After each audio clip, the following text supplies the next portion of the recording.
Queridos germans, muchas gracias, les agradezco en lo personal pasar por este rincón de su canal favorito de dialéctica católica remanentista fiel, adoración y liberación, por el que llevo ya viniendo los últimos 5 o 6 años. En los últimos años, muchas personas que consultan este tipo de programas, y a veces también programas de interés esotérico, incluso ocultista, incluso personas que les gusta compaginar el estudio de temas religiosos, incluso, desde mi punto de vista por error, con temas de ufología, consultan a algunos autores, muchos de ellos españoles, que llevan décadas divulgando temas supuestamente religiosos, supuestamente teológicos, que aparentemente tienen un cariz teológico, incluso evangélico, pero que tienen también un cargado contenido herético.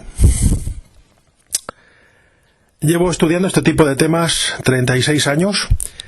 Yo empecé en los temas ufológicos, en la parapsicología, el ocultismo, las ciencias ocultas. Siempre fui creyente, pero durante muchos años, durante 21 años de mi vida, estuve divagando en cuestiones de tipo esotérico.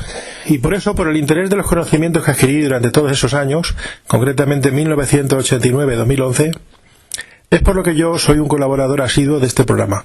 Mis conocimientos son de interés para aquellas personas que por error, desgraciadamente, están parasitando en esas ideas sin darse cuenta de que cizañan el contenido sano, la sana doctrina, como dijo el apóstol San Pablo, uno de los mártires de la fe, y que no lleva bien al creyente en Biblia, no lleva bien a aquel que pretende seguir las pautas de Jesús el Cristo. Por ello esta noche, y como hace adagio aquel dicho castellano, no nos interesa el pecador, sino el pecado. No vamos a hablar de nombres propios, sino vamos a hablar de errores que algunos de esos nombres propios están esparciendo, divulgando en sus podcastings, entrevistas de radio y televisión perpetuamente, continuamente, y he de decir, maniqueamente, impulsados por editoriales o por intereses políticos sociales que van detrás de divulgación de esas ideas porque saben que oradan, que menoscaban los conocimientos sanos en Biblia, la sana doctrina, insisto, como nos dejó legado el apóstol San Pablo. Vamos a dar un repaso de algunas de esas creencias heréticas y por qué lo son, por qué son erróneas. Muchas de estas personas insisten para anular la figura de Cristo como juez, de que Dios no juzga a nadie, Dios es solo amor, y Jesús es solo amor. Que cuando vuelva, de hecho ni siquiera creen en el juicio final, muchas de estas personas, el juicio final es dogma de fe, porque está profetizado, pronosticado por nuestro Señor Jesucristo en el Evangelio, no en un versículo, en muchos. Y no tienen ustedes más que acudir y leer, no los 4 evangelios, simplemente les recomiendo siempre el Evangelio de San Mateo, que es el más anecdótico en este sentido, y pueden leer también, si lo desean, el libro de Apocalipsis, el libro que cierra las escrituras griegas. Verán como los avisos de castigo de Cristo son muchos y muy notables. Por tanto, esas personas que dicen que Dios es solo amor, que Dios no castiga, que Dios es muy bueno, incluso algunas de esas personas, en su desgraciado error, intentan asimilar a Dios, a Yahvé Dios, o a Dios Padre, o a su Hijo el Cristo, con una especie de genios de la lámpara maravillosa, que están esperando nuestro chasquido de dedos para acudir raudos y prontos a nuestra petición de deseos, como si Dios fuera una especie de arlequín o muñeco de feria. Esto es una visión errónea. La persona que cree así en Dios o en Cristo, que son todo amor y que no juzgan, miren, no puede haber amor sin justicia. No puede haber amor sin justicia. Por eso existen las cárceles. Incluso en el sistema erróneo humano, donde la humanidad está dirigida por seres con defecto, ustedes, yo, los jueces, los abogados, los militares, incluso los generales, los ministros, los presidentes de gobiernos, unos más que otros, por cierto, estamos todos sometidos al defecto, al error, a la enfermedad y finalmente a la muerte en una sepultura. Pero aún así, aun siendo imperfectos, las leyes tratan de suministrar una justicia. Por eso el libro de los Romanos, en el Nuevo Testamento, en las escrituras griegas, dice que nos sometamos a toda autoridad, pues toda autoridad fue puesta por Dios. Esto lo reconoce el mismo Cristo en el Evangelio. Cuando está hablando con Pontius Pilate, con el gobernador romano de la Judea, en nombre de César Tiberius, Pontius Pilato o Poncio Pilato, ustedes así lo conocen en castellano, y dice, ¿no te das cuenta de que yo tengo el poder para soltarte o para crucificarte? Cristo, en una de las pocas veces que responde a Pilato, levanta su mirada hacia él y le dice, no tendrías ningún poder sobre mí si no te hubiera sido concedido de lo alto. Esto está totalmente en consonancia con ese versículo del libro de los Romanos, donde dice que los cristianos debemos someternos a toda autoridad. Debemos, como dice el reverendo José María Fortea, de la diócesis de Barbastro, actualmente en la diócesis de Madrid, debemos obedecer a nuestros mandatarios en todas sus órdenes, en todas aquellas leyes que sean buenas y correspondientes con el Evangelio, y no desobedecerles nunca. Salvo, lógicamente, si algún mandatario, como lógicamente pasó durante el fascismo alemán o el sadismo de Joseph Stalin, la República Popular China, Mao Zedong, etcétera, todos estos líderes despóticos que podían ordenar a un ciudadano que matara a otro. Nosotros no tenemos que obedecer esas órdenes porque antes que el mandamiento del libro de los Romanos está el primer mandamiento. Una cuestión de prioridades. Pero insisto, no puede haber amor si no hay justicia. ¿Comprenden ustedes, queridos hermanos? No puede haber amor si no hay justicia. Si yo tengo dos hijos y uno se porta muy mal y el otro se porta muy bien, de una manera excelente, y recompenso a ambos, si recompenso a alguien que está incidiendo en lo erróneo constantemente, incluso acercándose a una conducta delictiva cuando no sobrepasándola, yo estoy potenciando a ese hijo mío que se porta mal a que cada vez actúe peor. Y al final, los actos finales de este hijo cuando sea adulto serán peores que al principio, llegando a poder convertirse en ladrón, asesino, hostigador de personas justas. No se puede ser amoroso si no se ejerce justicia, especialmente con aquellos elementos de la sociedad que, al igual que hijos, no respetan las normas de convivencia sanas, y esto podemos encontrarlo tanto en el Código Penal como en el Código Civil. Cualquier abogado licenciado tendrá gusto en darles a ustedes unas pautas sobre esta realidad. Otro tema que se está insinuando mucho últimamente es de que ¿qué pasa con Cristo cuando vuelva? ¿A qué vuelve Cristo? ¿No vino ya una vez? Incluso ¿no sería ejecutado otra vez si vuelve? Bien, una vez, para aquellas personas que no tienen gran conocimiento del Evangelio, puede darse lugar a esta pregunta. Cristo ya vino una vez, ¿para qué va a venir una segunda? Pues primeramente porque la venida de Cristo en dos fases tiene dos propósitos distintos. La primera venida, en el primer siglo, hace ya de estos 2000 años, y lo rememoramos, lógicamente, con la celebración de la Semana Santa, fue para avisar a los hombres de que existe Dios, de que Dios, a partir del sacrificio de Cristo en la cruz, tendría un trato distinto con los seres humanos a lo que había sido anteriormente. El ser humano, sin el sacrificio de Cristo en la cruz, estaría perdido por toda la eternidad, sin derecho a nada. Ante Dios seríamos como las escorias que quedan después de quemar unos trozos de madera. Valor cero, valor ninguno. Pero al comprar Cristo el alma de todos los hombres con su sacrificio en la cruz, reemplazando por tanto el mal ejemplo y el error que cometió Adán, primer hombre que además era perfecto, y tal como nos recuerda el álgebra, 1 más menos 1 es 0.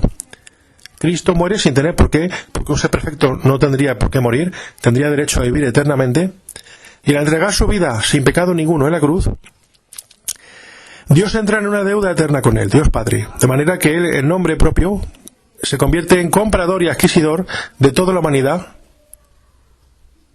para satisfacer las leyes de Dios Padre. Por eso se convierte, como dice acertadamente el Testamento, en el Salvator y de Redentor Mundi, el Salvador y el Redentor. Así que una vez vino para enseñar y dejar un corpus de creencias a los hombres, de acuerdo a la nueva ley. Cristo dice en el Evangelio: yo soy el final de la antigua ley, la ley de Moisés, y el principio de la nueva. Hago nuevas todas las cosas. Los mandamientos de Moisés siguen estando vigentes porque son ley viva, ley de Dios, propiamente ley de Dios, pero Cristo nos trae unas leyes más adecuadas a un hombre restaurado a poder volver a mirar a Dios a la cara. Antes del sacrificio de Cristo, el hombre no podía seguir atreverse a mirar a Dios. Por tanto, no sería ejecutado otra vez. Aparte que Cristo, cuando vuelva a la segunda venida, algunos creen que será en unos pocos años, unos pocos decenios, no volvería otra vez como un hombre vestido con sandalias y con una túnica, sino que vendría de forma sobrenatural a ejecutar lo que se llama la aniquilación de los malvados, el juicio y la resurrección de los muertos mártires. A eso viene Cristo. y acabar con el anticristo y sus huestes diabólicas. Muchas personas, al olor de estas creencias de estos escritores modernos heréticos, nos dicen que es un error llamar a Jesús Cristo, porque simplemente habría que llamarle Jesús de Nazaret. Voy a intentar leccionarles a ustedes con ejemplos prácticos para que entiendan la importancia de llamar a Jesús Cristo. Y mucho más Cristo que Jesús. Jesús es un sustantivo, un nombre propio, pero el título de Cristo, Christos, en griego, tiene un significado poderoso. Es rey ungido. ¿Ungido por quién? Por Dios Padre, para gobernar sobre la tierra durante precisamente el milenio patrístico, el milenio de restauración del hombre a condición paradisíaca. Jesús es un nombre, y así fue llamado en arameo Yeshua ben Yosef, Jesús el hijo de José. Pero Cristo es un título. En griego, Christos, rey invicto, rey ungido, para gobernar en justicia. Ustedes conocen el caso del rey Juan Carlos, que ha gobernado en España durante unos 40 años. Juan Carlos es conocido como Juan Carlos I, rey de España. También podrían llamarle Juan Carlos el de Roma. ¿Por qué? Porque Juan Carlos nació en Roma. Sería adecuado llamarle así, pero es conocido el rey Juan Carlos por ser Juan Carlos el de Roma o Juan Carlos I, rey de España. ¿Se dan ustedes cuenta de la diferencia? Igualmente con el rey británico, el rey Charles, el rey Carlos V de Inglaterra. ¿Por qué es conocido? ¿Por su gentilicio? ¿El rey Carlos el de Londres? ¿O Carlos el británico? ¿O Carlos el de Inglaterra? ¿O Carlos V, rey de los británicos? ¿O rey de Inglaterra? ¿O rey del Reino Unido? ¿Se dan ustedes cuenta? Por tanto, lo más importante con respecto a Jesús el Cristo es llamarle Cristo y, por supuesto, nunca Jesús de Nazaret. Igual que tampoco decimos Napoleón Bonaparte el francés, sino Napoleón Bonaparte el conquistador, aquello por lo que es más representativo ese personaje.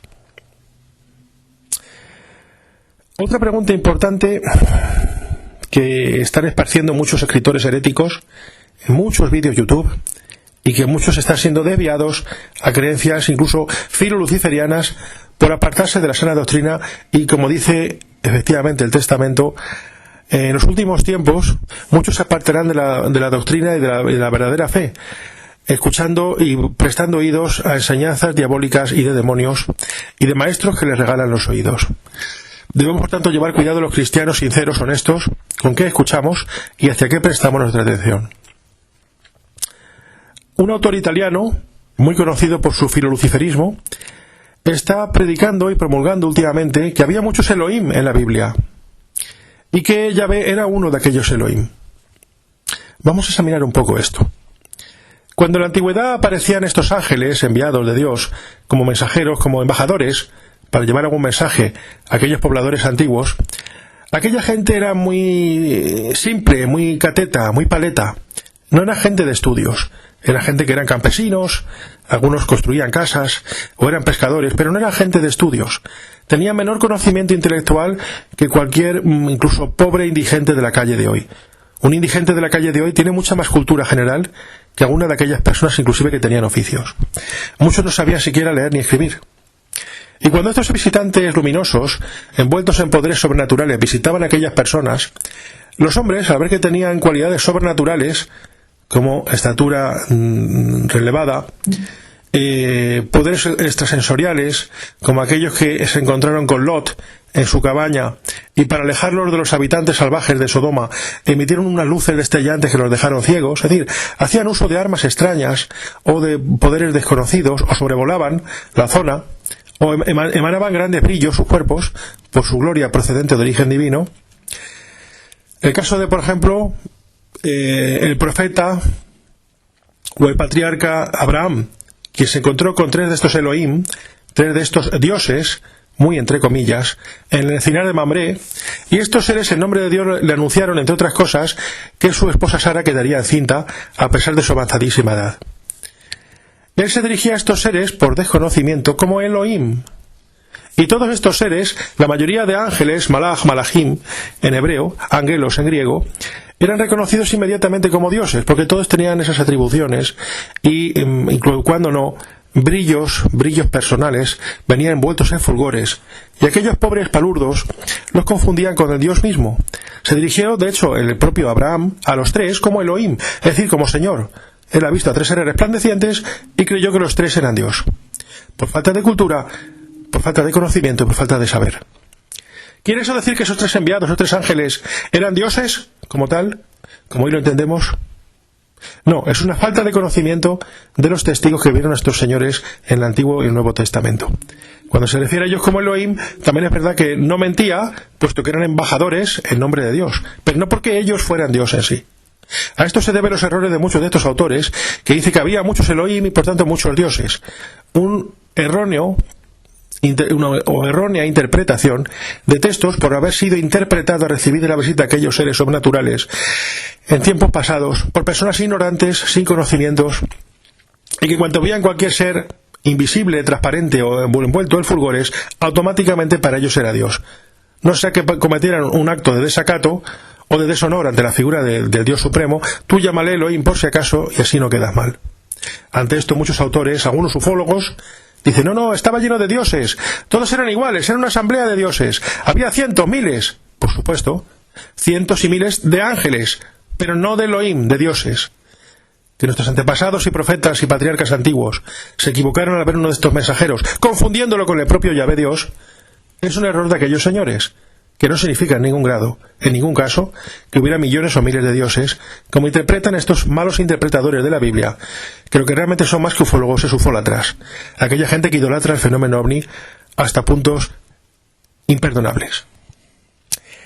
Otros acusan también a Cristo de no ser hijo de Yahvé, porque nunca citó este nombre, Cristo, en el Nuevo Testamento. Por tanto, su padre debía ser otro Dios. Esto se resuelve muy sencillamente. ¿Por qué Cristo, o Jesús el Cristo, o Jesucristo, jamás se refirió, cuando hablaba con sus discípulos y la gente a la que daba aquellas lecciones, diciendo, mi padre es Yahvé, yo soy hijo de Yahvé? Muy sencillo, ustedes saben, y esto sigue existiendo hoy, inclusive en la actual Israel, pero más aún en la antigua, que inclusive en los libros antiguos, el Antiguo Testamento, el tomar el nombre de Dios en vano estaba castigado con la muerte por apedreamiento. Por tanto, desde el punto de vista de la ley hebrea, nadie podía citar el nombre de Dios en voz alta, sí, para sus adentros, rezando, pero jamás nadie, ningún hebreo, verán ustedes que en el pasado dijera, yo creo en Yahvé, automáticamente esa persona sería apedreada. Y hoy en la actualidad, ningún hebreo verán ustedes que diga el nombre o el sustantivo Yahweh, sino que se refieren a él como Hashem, Eloha, Elohim, Adonai, pero sobre todo Hashem en hebreo. Jamás verán ustedes a un hebreo moderno, y desde luego hace 2000 o 3000 años hubiera sido impensable, citar el nombre de Dios en voz alta, porque hubiera sido apedreado.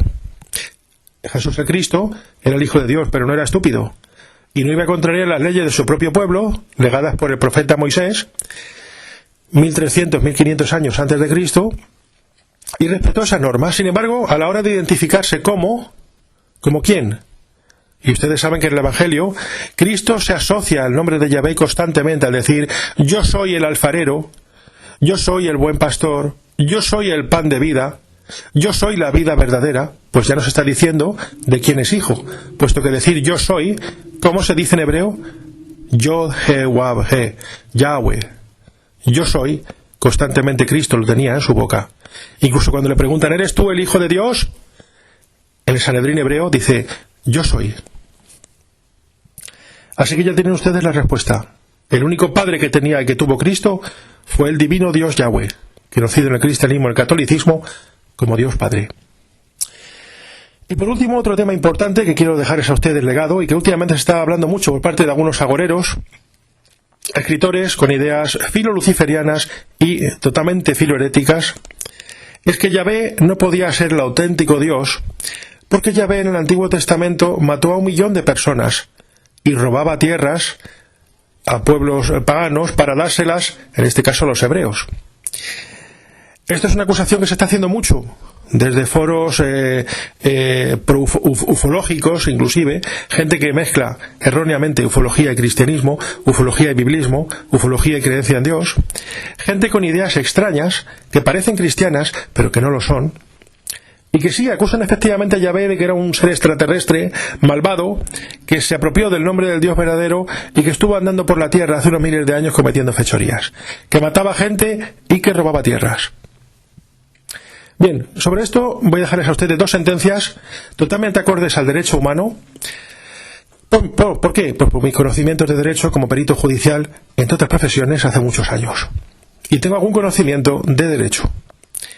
Así, podemos decir que aquí en la Tierra, por ejemplo, el dueño de un zoológico, cuando quiere distribuir a los animales, que las hectáreas cuadradas que tiene un zoológico, ¿verdad?, para mejor disfrute de los animales, o por condiciones marcadas por los dueños del zoológico, los veterinarios, oye, es mejor que llevemos al oso panda a este sitio, la jirafa la vamos a llevar a otro lado, para distribuirlo de acuerdo con la inteligencia de los dueños del zoológico, los veterinarios, el director del centro, el equipo técnico, que creen que los animales pueden a lo mejor tener un mejor desarrollo cambiando un poco las estructuras del zoológico.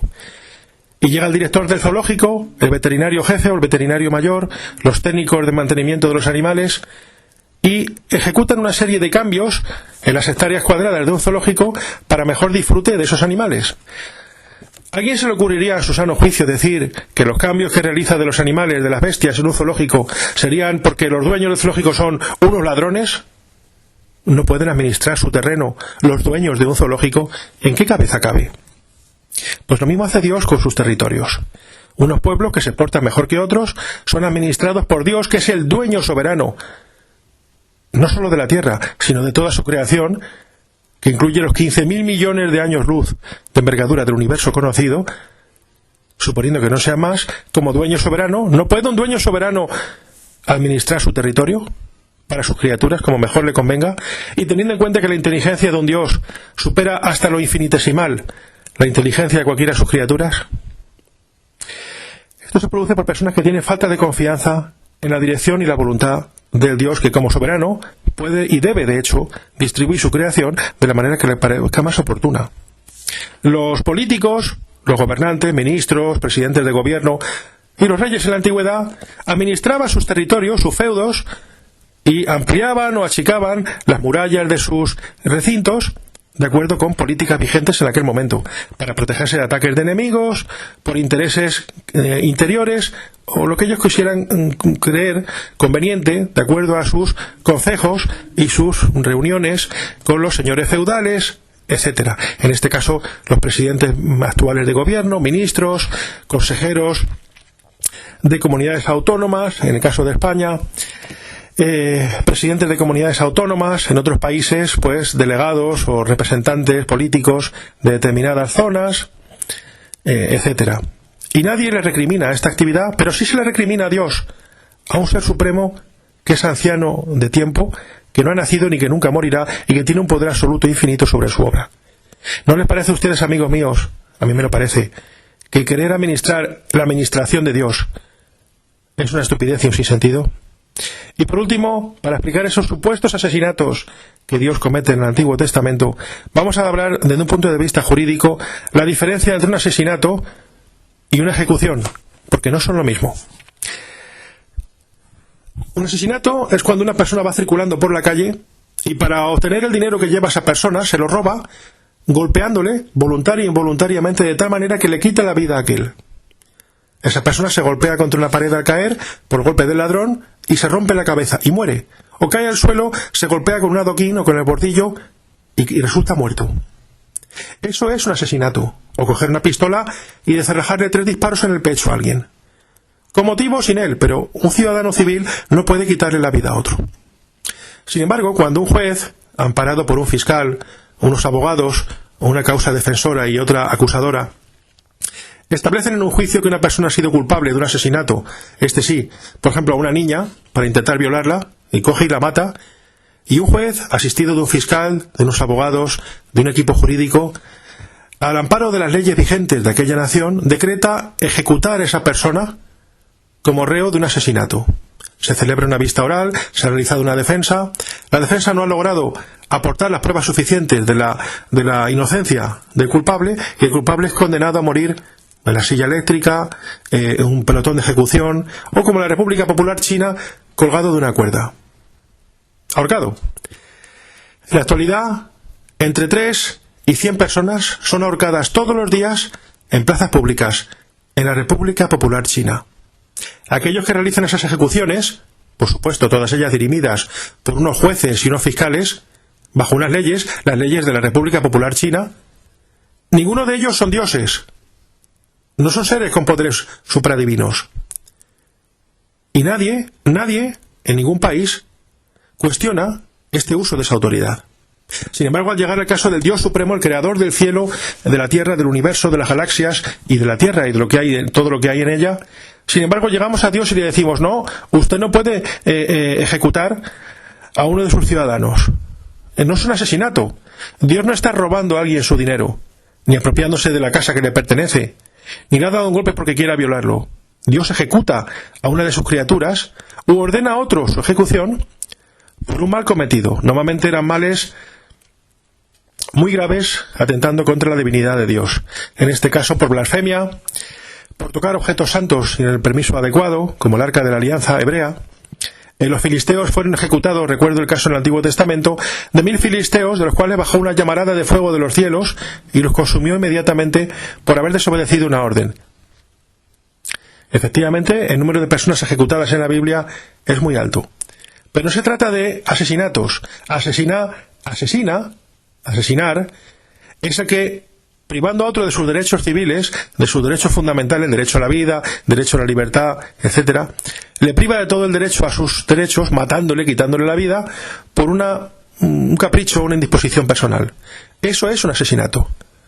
Pero a muy diferencia, ejecución es aquel que con autoridad, los jueces la tienen, y Dios, como juez de toda la creación, también la tiene,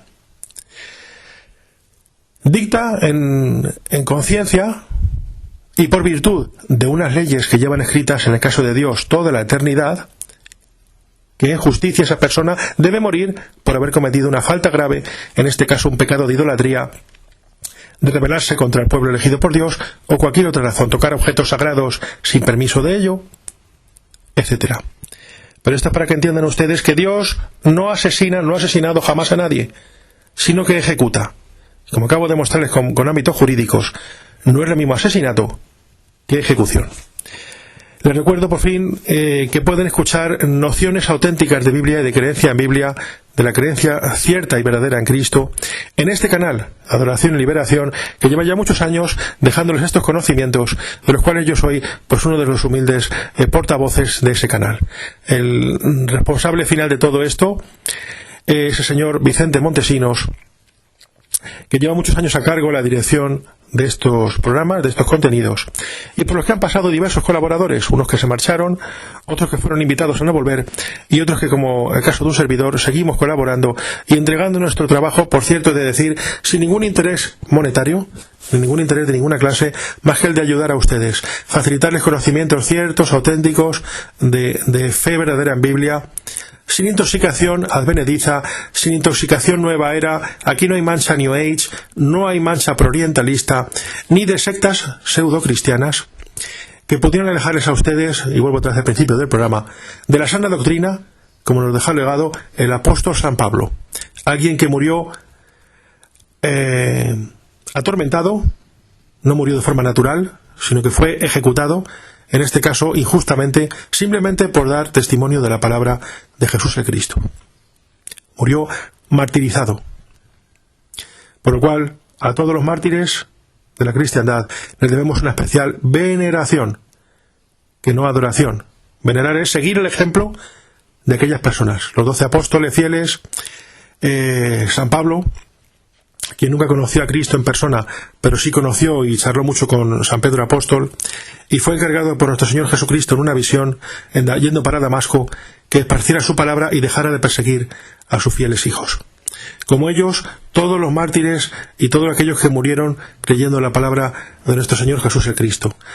El martirio de San Sebastián, el martirio de San Esteban, de los santos Justo y Pastor, de San Lorenzo, que murió abrasado por su fe en Dios, de Apeles, que murió cocido vivo por no querer arrodillarse ante el emperador romano,